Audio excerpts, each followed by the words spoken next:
கோமியம் குடிச்சா காய்ச்சல் சரியாகும்னு சொல்லி சென்னை ஐஐடி இயக்குனர் சொல்லியிருக்காரு. அதுக்கு மாணவர்கள் சங்கம் கண்டனம் தெரிவிச்சிருக்காங்க. இதை எப்போ நான் பார்க்குறீங்க? அண்ணா, சென்னை ஐஐடியினுடைய டைரக்டர் அவங்க எனக்கு இந்தியாவில் அவருடைய துறையில் குறிப்பாக குவாண்டம் கம்ப்யூட்டர் ஆர்டிஃபிஷியல் இன்டெலிஜென்ஸில் ஒரு பெரிய நிபுணர். அவர் நம்ம சென்னை ஐஐடியினுடைய டைரக்டர் மட்டும் இல்லை, பெரிய பெரிய பொறுப்பு நேஷனல் செக்யூரிட்டி அட்வைசரி போர்டு போன்ற உயரிய பொறுப்பில், நாட்டை பாதுகாக்கக்கூடிய பொறுப்பில் ஒரு கம்ப்யூட்டர் துறையில் வல்லுநராக இருக்கிறாங்க. அதனால் அதிலிருந்து நீங்கள் பாருங்கள், அவருக்கு அவர் சார்ந்திருக்கக்கூடிய மதத்தின் மீது பிடிப்பு இருக்குது, தவறு கிடையாது. காலையில் பாராயிரம் பாடுற கூட வீடியோவை பார்க்குறோம், தவறு கிடையாது. மார்கழி மாதத்தில் சொந்த ஊரில் பாராயம் பாடுறாரு, தவறு கிடையாது. மூன்றாவது, ஒரு பசுமாட்டின் மீது மிகுந்த நம்பிக்கை வைத்திருக்கார், அதுவும் தவறில்லை. அவருடைய கோட்பாடு, அவர் ஒரு கிளாஸ் ரூமில் போய் பாடம் எடுத்து நீங்கள் குடிங்கன்னு சொல்லலையல்ல, அவருடைய தனிப்பட்ட ஒரு கோட்பாட்டை சொல்கிறாங்க. இதரையும் அரசியலாக்க நினைத்தால் அந்த மனிதன் எதற்காக இத்தனை வேலையை செய்கிறான் அப்படிங்கிறதெல்லாம் மறந்து ஒரு கருத்தை மட்டும் பிரதானப்படுத்தி இன்றைக்கி அரசியல் செஞ்சுட்டு இருக்கிறாங்க. அதனால் சென்னை ஐஐடியினுடைய டைரக்டர் தமிழர்களுடைய பெருமை அடையாளம். எனக்கு தனிப்பட்ட முறையில் அவரை தெரியும், அவருடைய சாதனை தெரியும். எனக்கு இந்தியாவில் குவாண்டம் கம்ப்யூட்டர் ஆர்டிஃபிஷியல் இன்டெலிஜென்ஸில் நம்பர் 1 ப்ரொஃபஸராக இருக்கிறாங்க. அதையும் பாருங்கள். அதனால் எல்லாத்தையும் தயவு செய்து அரசியலாக பார்க்காதீங்க என்பது என்னுடைய அன்பான வேண்டுகோள். சார், அதே மாதிரி இவர் எடப்பாடி பழனிசாமி இந்த ஆட்சி 13 அமாவாசை தான் தாண்டும், அதுக்கு மேலே தாண்டாது அப்படின்ற மாதிரி ஒரு கருத்தை சொல்லியிருக்காரு. அது எந்த அளவுக்கு சார் பார்க்குறீங்க? அண்ணா, 2026 வரைக்கும் எத்தனை அமாவாசை இருக்கே கணக்கு போட்டுக்கங்கண்ணே. 2026 தேர்தல் கமிஷன் தேர்தலை டிக்ளேர் பண்ணுற வரைக்கும் எத்தனை அமாவாசை எத்தனை பௌர்ணமி இருக்குது அதை எண்ணிக்கங்க.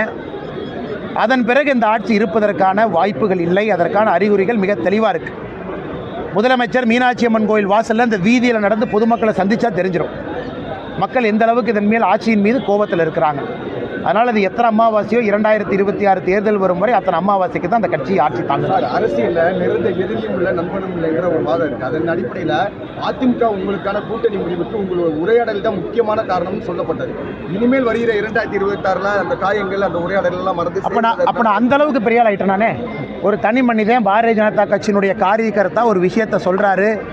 5 முறை முதலமைச்சராக இருந்த கட்சி, அண்ணாமலையினுடைய வாய்ஸ் அவ்வளோ பெரிய வாய்ஸ், அதற்காக கூட்டணி முறிக்கிறேன்னு யாராவது சொல்லுவாங்களானே? அவர்கள் கூட்டணியை முறித்தது மைனாரிட்டி ஓட்டு வேண்டும் என்பதற்காக. நான் சொல்லல, பல தலைவர்கள் சொல்கிறாங்க. மதுரை உட்பட எல்லா தலைவர்களும் அவர்களுக்கு ஒரு சமுதாயத்தினுடைய ஓட்டு வேண்டும். அந்த ஓட்டு வரப்போகிறதில்லை, அது எல்லோருக்கும் தெரியும். எனக்கு தமிழகத்தினுடைய அரசியல் களம் எப்படி மாறி இருக்குன்னு எல்லோருக்குமே தெரியும். ஆனால் மைனாரிட்டியை தாஜா செய்வதற்காக அரசியல் யார் நடத்தினாலும் கூட அது மைனாரிட்டி சகோதரரும் ஆதரிக்கப் போவது கிடையாது, யாரும் ஆதரிக்கப் போவது கிடையாது.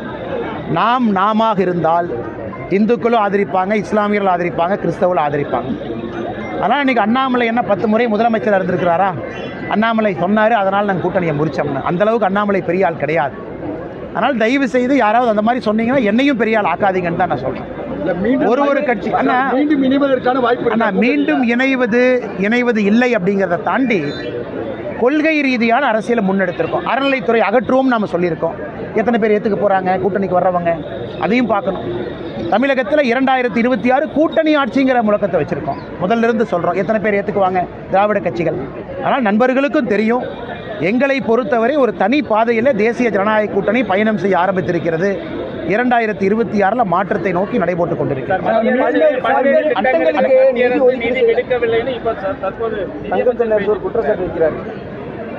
ஆனால் எனக்கு இவங்களை பற்றி ஒன்றுமே புரியலண்ணா. இவங்கெல்லாம் அந்த செலக்டிவ் அம்னீஷியான்னு ஒரு நோய் இருக்குது. அதெல்லாம் தமிழகத்தில் இருக்கக்கூடிய எல்லா அமைச்சர்களுக்கும் வந்து விட்டதோ அப்படின்னு எனக்கு பயமாக இருக்குது. எந்த திட்டத்திற்கு நிதி ஒதுக்கலை சொல்லட்டும்.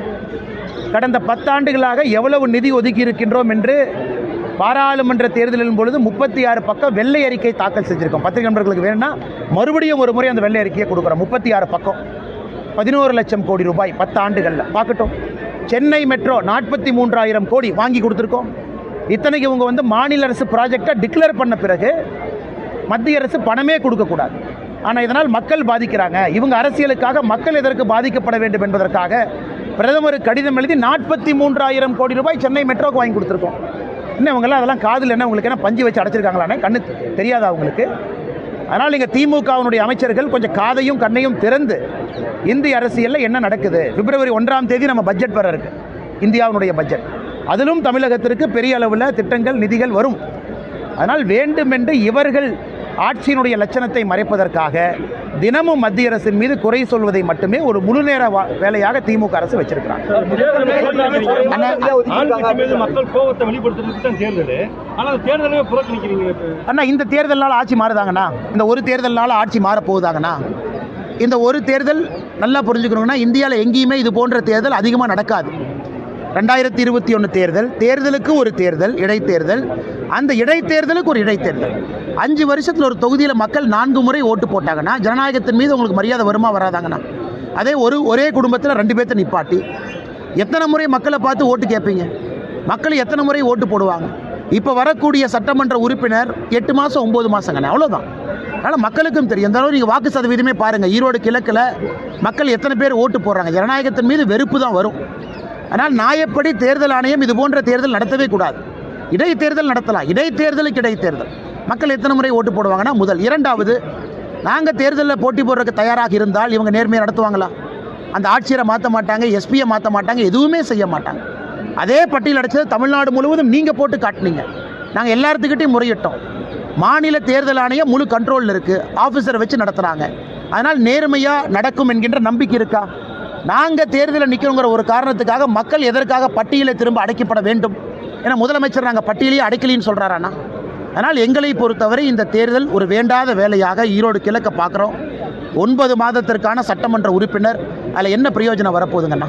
மத்திய அரசு, மாநில அரசு, கவர்னர் உங்களுக்கு இடையில ஒற்றுமை இல்லாத காரணத்தினால பெரிதும் பாதிக்கப்படுவது மக்கள் தான் சார். எல்லாரும் ஒற்றுமையா போனாதான் மத்திய அரசு நல்லா இருக்கிறாங்க. பிரதமர் இங்கே வந்தவுடன் முதலமைச்சர் போட்டி போட்டு கை குலுக்கிறதுக்கு போட்டி போடுறாரு. அந்த போட்டி எங்கே காட்டணும்? ஆரோக்கியமாக ஆட்சி நடத்துவதற்கு முதலமைச்சர் காட்டணும். கவர்னர் மீது என்ன தவறு? ஒரு முன்னாள் திமுக அமைச்சர் கவர்னருடைய சட்டையை கிழிப்பேன், பேண்ட்டை கிழிப்பேன், ட்ரௌசரோடு நடக்கூடுவேன்னு சொல்கிறாரு. முதலமைச்சர் நடவடிக்கை எடுத்தாரா? சத்தியப்பிரமாணம் பண்ணித்தான் அது சத்தியமூர்த்தி அமைச்சரானார். முதலமைச்சர் நடவடிக்கை எடுத்தாரான்னு? இந்த மாதிரி கவர்னர் மீது ஆபாசமான போஸ்டர் சென்னையில் ஒட்டியிருக்காங்க, திமுகன்னு பேர் போட்டு. ஒருத்தர் மேலே நடவடிக்கை எடுத்தாங்களா? அதனால் இவர்களை பொறுத்தவரை ஆட்சியில் இருப்பவர்களுக்கு இந்த கான்ஸ்டிடியூஷனல் போஸ்ட் அவர்களுக்கு எப்படி மரியாதை கொடுக்க வேண்டும் என்று திமுகவுக்கு தெரியவில்லை என்றால் எப்படிங்கன்னா நாம் போய் பஞ்சாயத்து பண்ணுறது? அதனால் திமுகவும் நன்றாக புரிந்து கொள்ள வேண்டும். இவர்கள் ஆட்சியின் மீது இருக்கக்கூடிய வெறுப்பை மறைப்பதற்கு கவர்னரை பகடைக்காயாக பயன்படுத்தி அரசியல் செய்து கொண்டிருக்கிறார். பாஜகவோட மாநில தலைவர் அண்ணாமலை தான் மதுரை ஃபுல்லாக போஸ்ட் ஒட்டிட்டாங்க. உங்கள் கட்சி நிர்வாகிகளும் சொல்கிறாங்க. சரிங்கண்ணா, கருத்து என்ன சார்? நான் ஏற்கனவே ஒருக்க சொன்னேங்கண்ணே, இந்த பதவிங்கிறது வெங்காயம்னு சொன்னேன். எல்லாம் உரிச்சு பார்த்தீங்கன்னா ஒன்றும் இருக்காதுங்கண்ணா. எதாக இருந்தாலும் தினமும் மக்கள்கிட்ட இருக்கணும், வீதியில் இருக்கணும், மக்கள்கிட்ட பேசணும், அவ்வளோதாங்கண்ணே. மற்றபடி இந்த பதவியெல்லாம் அலங்காரம். நாற்காலி என்ன, நாற்காலியில் யார் அமர்கின்றார்கள் என்பது இப்போ முக்கியம் கிடையாதுங்கண்ணா. யாராக இருந்தாலும் களத்தில் வீதியில் கால் படணும், மக்களோடு மக்களாக இருக்கணும். இன்றைக்கு அரசியல் அப்படிப்பட்ட ஒரு தலைவராக இருக்க வேண்டும் என்று நினைக்கின்றேன். பொறுப்புகளோ பதவிகளோ எப்பொழுதும் என்னை அடையாளப்படுத்தியது கிடையாது.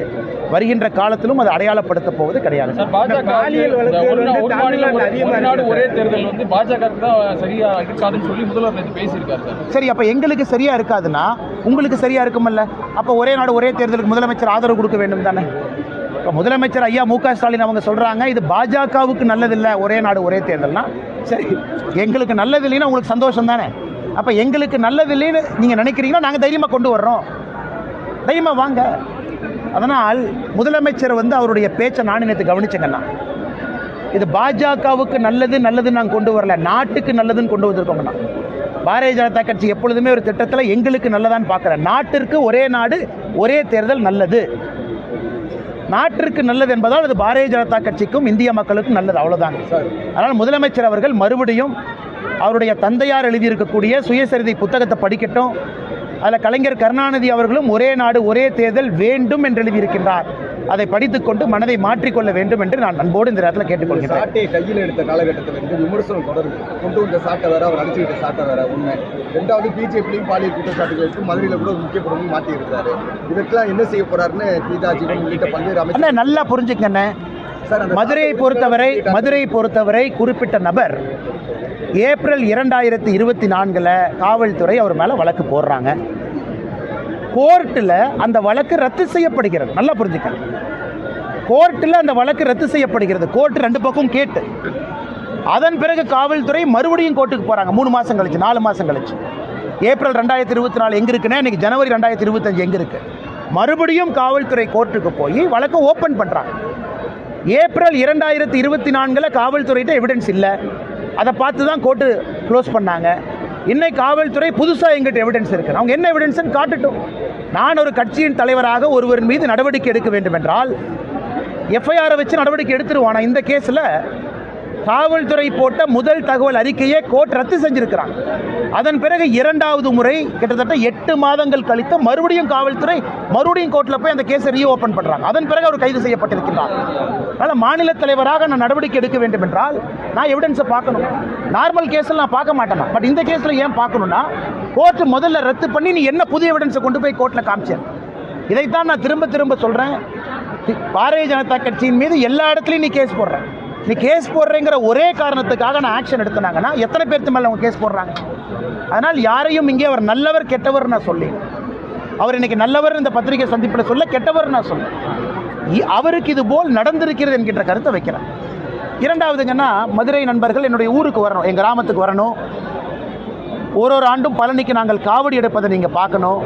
கொங்கு பகுதிக்கு வரணும். சாட்டையால் அடித்துக் கொள்கின்ற வழக்கத்தை நீங்கள் பார்க்கணும். இன்றைக்கி தமிழகத்தில் இப்போ இருக்கக்கூடிய அமைச்சர்கள் பல பேர் அவங்க செருப்பை தூக்குறதுக்கு அசிஸ்டன்ட் வச்சுருக்கிறாங்க. ஆற்றை தாண்டமா அசிஸ்டன்ட் செருப்பை தூக்கணும். ஆனால் நான் செருப்பு போடாமல் ரோட்டில் நடந்து வர்ற காரணம் ஒரு வேள்வி. அதனால் யாருக்காவது திமுக அமைச்சர்களுக்கு முக்கிய தலைவர்களுக்கு சாட்டையின் மீது சந்தேகம் இருந்தால் கோயம்புத்தூரில் என் வீட்டுக்கு விருந்தாளியாக வாங்க, நல்லா காலையில் சாப்பாடு போட்டு உங்களுக்கு பிடிச்ச சாப்பாடு போட்டு அதே சாட்டையை உங்கள் முன்னாடி கொடுக்குறேன். 2 அடி அடிச்சுக்கங்க. நீங்கள் 6 அடி அடிக்க வேண்டாம், 2 அடி அடிச்சுக்கங்க. அதன் பிறகு யார் வேணாலும் சேலஞ்ச் பண்ணுறேன். திமுகவினுடைய எம்எல்ஏக்களுக்கு மேலே சாட்டையின் மீது எனக்கு சந்தேகம் இருக்குன்னா வீட்டுக்கு வாங்க, சாப்பாடு போட்டு அதே இடத்துல சாட்டையை கொடுக்குறேன். 2 அடி மட்டும்தான், 6 அடி இல்லை. அதன் பிறகு உண்மையாக பொய்யான்னு நீங்கள் திமுக யார் அடிச்சுக்கிட்டீங்களோ அந்த தலைவர் ஒரு லேபுக்கு கொடுத்து டெஸ்ட் பண்ணுங்க. அது மஞ்சியா, அது பஞ்சா, அது பிளாஸ்டிக்கா, அது இதுவா, அது அதுவான்னு எல்லாம் செக் பண்ணிடலாம். அதனால் யாராவது உங்கள்கிட்ட சொன்னாங்கன்னா என் வீட்டுக்கு உணவு சாப்பாடு போட்டு சாட்டையை கொடுத்து உங்கள் முன்னாடி, அந்த சாட்டை என்னுடைய பூஜை அறையில் இருக்குது, சாமி முன்னாடி இருக்குது, 2 அடி அடிச்சுக்கிட்டுங்க. அதுக்கப்புறம் அவங்க உங்களுக்கு பேட்டி கொடுப்பாங்க. நன்றி ஐயா. கேளுங்க ஐயா. முதல்வர் பேசும்போது கவர்னர் இந்த மாதிரி பேசட்டும், நல்லதுதான் இந்த மாதிரி பேசுறது, அப்படியே திராவிடம் மக்கள் மத்தியில் சொல்லுவோம், கவர்னரை மாற்றிடாதீங்க அப்படின்னு சொல்லிட்டாங்க. கவர்னர் எதுக்குன்னே மாற்ற போகிறோம்? நல்லா வேலை செய்கிற கவர்னர் எதுக்கு மத்திய அரசு மாற்ற போகிறாங்க? அதனால் இன்றைக்கி முதலமைச்சர் பார்த்தீங்கன்னா 200 கிடைக்கும், 205 கிடைக்கும், 210 சீட்டு கிடைக்கும்னு பகல் கனவுல இருக்காங்க. முதலமைச்சருக்கு கவர்னர் மீது இருக்கக்கூடிய பயத்தை இதுபோல் பிதற்றி கொண்டிருக்கின்றார். அப்படி தான் நான் பார்க்குறேன். ஆளுநர் மீது இருக்கக்கூடிய பயத்தை இதுபோல் பிதற்றி கொண்டிருக்கின்றார். ஆளுநரை மாற்றாதீங்க, எங்களுக்கு வேணும். இப்படியே நீங்கள் சொல்லுங்கள். இதுக்கு முன்னாடி இப்படித்தான் சொன்னீங்க. 10 வருஷம் மக்கள் வெளியே வச்சாங்க. இந்த முறை 10 ஆண்டுகளில் பல 10 ஆண்டுகளுக்கு வெளியே வைக்கத்தான் போகிறாங்க. ஆளுநரும் இருக்கட்டும், நல்லா வேலை செய்கிற இதுக்கு மாற்றணும். ஆனால் பாரதிய ஜனதா கட்சியினுடைய கோரிக்கை நாங்கள் மத்திய அரசுக்கு வைக்கிறோம். எதுக்கு ஆளுநரை மாற்றுறீங்க? நல்லா பணி செய்யக்கூடிய ஆளுநர், நேர்மையான துணைவேந்தரை கொடுக்கக்கூடிய ஆளுநர், தமிழகத்தினுடைய செக்யூரிட்டி சிச்சுவேஷனை பார்க்கக்கூடிய ஒரு ஆளுநர், மத்திய அரசுடைய கவனத்துக்கு கொண்டு போகிற ஆளுநரை எதற்கு மாற்றணும்? நன்றி அண்ணா. பொங்கலுக்கு 725 கோடி மது விற்பனை போயிருக்கு. டாஸ்மாகோட வருமானம் நாளுக்கு நாள் அதிகரிச்சுட்டு இருக்கு. ஆனால் பொங்கல் தொகுப்பு வழங்குறதுக்கு தமிழக அரசு நிதி இல்லை அப்படின்றாங்க. அண்ணே, இன்னைக்கு நீங்கள் எங்கூட வாங்கினேன் பாரெல்லாம் 24 மணி நேரம் செயல்படக்கூடிய பாரை நான் காட்டுறேன். 24 மணி நேரம். இன்றைக்கி தமிழகத்தில் திராவிட மாடல் ஆட்சியில் நம்பர் 1 என்னென்னா டாஸ்மார்க் மட்டும்தான். மிச்சதெல்லாம் தோற்று போச்சு. அதனால் பொங்கலுக்கு கொடுப்பதற்கு பணம் இல்லை. போன வருஷம் தீபாவளி ரெக்கார்டு சேல்ஸ், இப்போ பொங்கல் ரெக்கார்டு சேல்ஸ். அதனால் வருகின்ற எல்லா காலத்திலும் இது பார்க்கத்தான் போகிறீங்க. கல்யாண மண்டபத்தில் 500-600 பேர் குடிக்கிறதுக்கு பார் வசதி செட் பண்ணியிருக்காங்க தமிழகத்தில். சில இடத்துல கல்யாண மண்டபத்தில் எங்கூட வாங்க, கொங்கு பகுதிக்கு வாங்க, நான் காட்டுறேன். இது எங்கே போய் முடிய போகுதுன்னு எனக்கு தெரியலண்ணே. மக்கள் இதெல்லாம் பார்க்குறாங்க. சாராய ஆலை நடத்துகிறவங்க அவங்க, சாராயத்தை விற்பனை செய்கிறவங்க அவங்க, வரக்கூடிய பணத்து மூலமாக அரசியல் லாபம் அடைகிறவங்க அவங்க. இது தமிழகத்தை அதல பாதாளத்தை நோக்கி எடுத்து சென்று கொண்டிருக்கிறது. இதை மக்களும் பார்த்துட்டு தான் இருக்காங்க.